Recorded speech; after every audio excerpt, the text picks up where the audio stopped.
नमस्कार, फाइटर समाचार में आपका स्वागत है। पेश आज 18 दिसंबर सुबह 6 बजे राजस्थान की खास खबरें।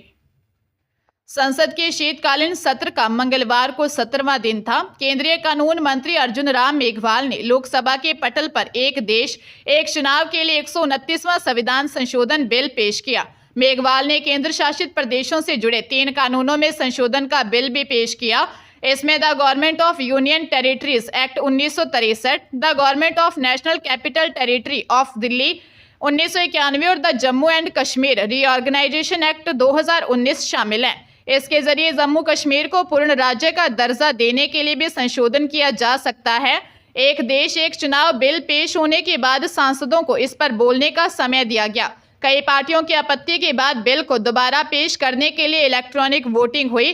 पक्ष में 220, विपक्ष में 149 वोट पड़े। स्पीकर ने कहा कि जिन सदस्यों को वोट बदलना हो वे पर्ची ले लें। प्रधानमंत्री नरेंद्र मोदी ने जयपुर में पानी विवाद पर कहा कि कांग्रेस ने समाधान की बजाय राज्यों के बीच जल विवाद को ही बढ़ावा देती रही। मैं जब गुजरात का मुख्यमंत्री था, सरदार सरोवर डैम बना और नर्मदा का पानी देना था। उसे रोकने के लिए कांग्रेस और कुछ एनजीओ ने तरह तरह के हथकंडे अपनाए, लेकिन हम पानी का महत्व समझते हैं। पीएम ने कहा कि जिस समय नर्मदा का पानी राजस्थान पहुंचा, यहाँ के जीवन में उमंग और उत्साह का संचार हुआ। हमने बिना किसी झगड़े के नर्मदा का पानी राजस्थान को दिया। मोदी ने कहा, उस समय भैरव सिंह जी और जसवंत सिंह जी मिलने के लिए आए थे। मैंने पूछा कैसे आए, क्या काम है, तो कहा कोई काम नहीं है, केवल मिलने आए हैं। भैरव सिंह जी की तो उंगली पकड़कर हम कई लोग बड़े हुए हैं। भजनलाल सरकार के 1 वर्ष पूरा होने पर हो रहे कार्यक्रम में पीएम ने केसी की ईआरसीपी परियोजना का शिलान्यास भी किया। मोदी ने आज 46,000 करोड़ से ज्यादा की योजनाओं का उद्घाटन शिलान्यास किया। राजस्थान शिक्षक पात्रता परीक्षा रीट 2024 के लिए आवेदन भरना शुरू हो गया। राजस्थान माध्यमिक शिक्षा बोर्ड की ओर से होने वाले इस परीक्षा में अभ्यर्थियों की सहूलियत के लिए कई प्रयोग किए गए हैं। ऑनलाइन आवेदन फॉर्म भरते समय कोई भी तकनीकी या अन्य कोई परेशानी होने पर पूरा फॉर्म दोबारा से नहीं भरना पड़ेगा। इसके समाधान के लिए फॉर्म के 5 part general information, address, email ID, mobile number, document uploading, photo uploading और सिग्नेचर अपलोडिंग किए गए हैं, ताकि जिस पार्ट में आपको प्रॉब्लम है वो ही वापस भरा जाए। सचिव कैलाश चंद शर्मा ने बताया कि ऑनलाइन फॉर्म भरते समय लाइट गुल होने, नेट कनेक्टिविटी बंद होने, डॉक्यूमेंट की कमी को पूरा करने या अन्य किसी कारण से फॉर्म अधूरा रह जाता था तो वापस शुरू से भरना होता था। इसके समाधान के लिए 5 पार्ट कर दिए गए हैं। पेपर लीक प्रकरण में दौसा से पकड़े गए सरकारी टीचर लोकेश शर्मा को शिक्षा विभाग ने सस्पेंड कर दिया है। आरोपी टीचर लोकेश शर्मा को जयपुर एसओजी टीम ने दौसा के एक सरकारी स्कूल छतरीवाली ढाणी से 15 दिसंबर को पकड़ा था। जयपुर में पूछताछ के बाद उसे गिरफ्तार किया गया था। एसओजी की कार्रवाई के बाद शिक्षा विभाग ने पेपर लीक के आरोपी टीचर लोकेश शर्मा को निलंबित कर दिया। पेपर लीक मामले में पहले गिरफ्तार हुए रिंकू शर्मा ने पूछताछ के दौरान एसओजी को लोकेश शर्मा की भूमिका के बारे में बताया था। इसके बाद जयपुर एसओजी ने दौसा जिला मुख्यालय पर छतरीवाली ढाणी स्थित Mahatma Gandhi government senior secondary English medium school में दबिश देकर सरकारी स्कूल के टीचर लोकेश शर्मा को गिरफ्तार किया था। श्रीगंगानगर जिले के कोतवाली थाना क्षेत्र में उधार में 20 लाख रुपए देकर बदले में 2 फर्जी चेक थमाकर एक व्यापारी द्वारा धोखाधड़ी का मामला सामने आया है।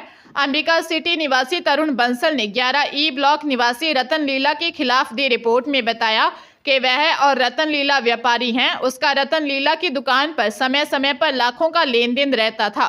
तरुण बंसल ने बताया कि 8 मार्च 2023 को रतन लक्कड़ मंडी रोड स्थित उसके शोरूम अंबिका ज्वेलर्स पर आया और बोला कि उसने 20 लाख रुपए उधार मांगे और कहा कि वह यह रकम अपनी पुश्तैनी जमीन को बेचकर जल्द लौटा देगा। उसने 4 किश्तों में 20 लाख रुपए दे दिए। बदले में रतन ने उसे 2 चेक दिए जो फर्जी निकले। रुपए वापस मांगने पर आरोपी मुकर गया। पुलिस मामले की जांच कर रही है। झुंझुनू जिले के चिड़ावा में बाइक पर आए 2 बदमाशों ने पहले मिठाई की फेमस दुकान पर 1 करोड़ रुपए की फिरौती की पर्ची फेंकी, फिर ताबड़तोड़ 3 राउंड फायर किए। फायरिंग में 2 गोलियां काउंटर पर और एक दुकान के अंदर जाकर लगी। अचानक हुई इस घटना से दुकान में मौजूद कर्मचारियों ने छुपकर अपनी जान बचाई। इसके बाद दोनों युवक बाइक से स्टेशन रोड पर ही नया बस स्टैंड की तरफ फरार हो गए। सीआई विनोद सामरिया ने बताया कि सूचना मिली कि बाइक पर दो युवक कबूतरखाना की ओर से लालचंद पेड़ेवाला की पुरानी दुकान के सामने आए।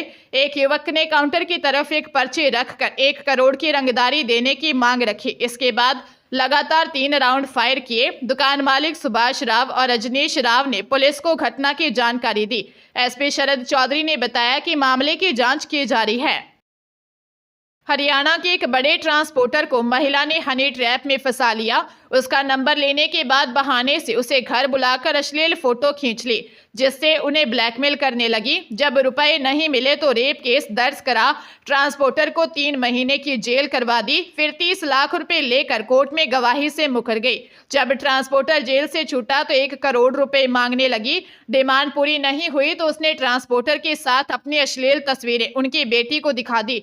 बेटी ने पुलिस को शिकायत की, जिसके बाद पुलिस ने पोक्सो एक्ट समेत अलग अलग धाराओं में केस दर्ज कर महिला को गिरफ्तार कर लिया। जिसके बाद यह भी पता चला कि देवडू रोड स्थित एक कॉलोनी में रहने वाली यह महिला नाम बदलकर 3 शादियां तक कर चुकी है। पुलिस जांच में यह भी पता चला कि महिला अलग अलग नाम से पैसे वाले और खास तौर पर कारोबारियों को हनी ट्रैप में फंसाती है। उदयपुर जिले के प्रतापनगर थाना क्षेत्र में टैंकर से टक्कर मारकर महिला की मौत के जिम्मेदार दोषी चालक प्रताप सिंह को जज शर्मा निर्मल जगमोहन ने 2 साल कैद की सजा सुनाई, साथ ही 21,000 रुपये जुर्माने की सजा सुनाई। प्रकरण के अनुसार मीठालाल ने 12 मार्च 2008 को दी रिपोर्ट में बताया कि वह मां के साथ बाइक पर झामेश्वर जी दर्शन करने गए थे। वापस घर आते समय मादड़ी में फ्रेंड्स इंजीनियर के पास एक अनियंत्रित टैंकर ने उनकी बाइक को पीछे से टक्कर मार दी। इससे दोनों नीचे गिर गए। टैंकर ने मां को टक्कर मार दी और उसकी मौके पर ही मौत हो गई। मामले में पुलिस ने कुराबड़ निवासी टैंकर चालक प्रताप सिंह रावत को गिरफ्तार किया। इसके खिलाफ कोर्ट में चालान पेश किया। भरतपुर जिले के भुसावर थाना क्षेत्र स्थित दी कोऑपरेटिव बैंक में 5-6 दिसंबर की रात हुई चोरी की घटना का पुलिस ने पर्दाफाश कर 3 आरोपियों को गिरफ्तार किया है। चोरी की राशि 8,14,200 रुपये थी। सभी हरियाणा के निवासी हैं। आरोपियों ने बैंक की तिजोरी और जंगला काट कर चोरी की वारदात को अंजाम दिया। पुलिस के अनुसार आरोपियों ने जेल में बैठकर चोरी की योजना बनाई थी। जेल में मुलाकात के बाद तीनों ने मिलकर बैंक को टारगेट किया था। पकड़े गए आरोपियों में अमित उर्फ टाकन, वतन और मक्खन शामिल हैं, जो पहले भी कई चोरी की घटनाओं में शामिल रहे हैं। पुलिस ने आरोपियों से पूछताछ की और चोरी की रकम की बरामदगी के प्रयास जारी हैं। 3 आरोपियों ने पुलिस से कहा कि बैंकों में सुरक्षा की कमी के कारण उन्हें लूटने में आसानी हुई। पंजाब के जलंधर में आदमपुर में शराब के नशे में एक मजदूर ने अपने ही साथी की हत्या कर दी। मृतक की पहचान माहिदपुर वेस्ट बंगाल के रहने वाले आनंद गुड़िया के रूप में हुई है। वही आरोपी राम राय चंपई को पुलिस ने गिरफ्तार कर लिया। राम राय के खिलाफ थाना आदमपुर में हत्या सहित विभिन्न धाराओं के तहत एफआईआर दर्ज कर ली है। आरोपी से पूछताछ की जा रही है। जानकारी के अनुसार पुलिस ने जमींदार हरदीप सिंह के बयानों पर यह एफआईआर दर्ज की है। मृतक आनंद गुड़िया आदमपुर में जमींदार हरदीप सिंह के पास काम करता था। वही आरोपी आदमपुर में किसी अन्य जमींदार के पास काम करता था। दोनों रात एक साथ शराब पीने के लिए गए थे। फिर दोनों के बीच किसी बात को लेकर बहस हो गई, जिसके बाद आनंद की किसी तीखी चीज से हत्या कर दी गई। जयपुर के बस्सी थाना इलाके में स्थित अनाज मंडी में देर रात बदमाशों ने 5 दुकानों के शटर तोड़कर चोरी की वारदात को अंजाम दिया। घटना की जानकारी मिलने पर दुकान मालिक और मंडी के व्यापारी मौके पर पहुंचे।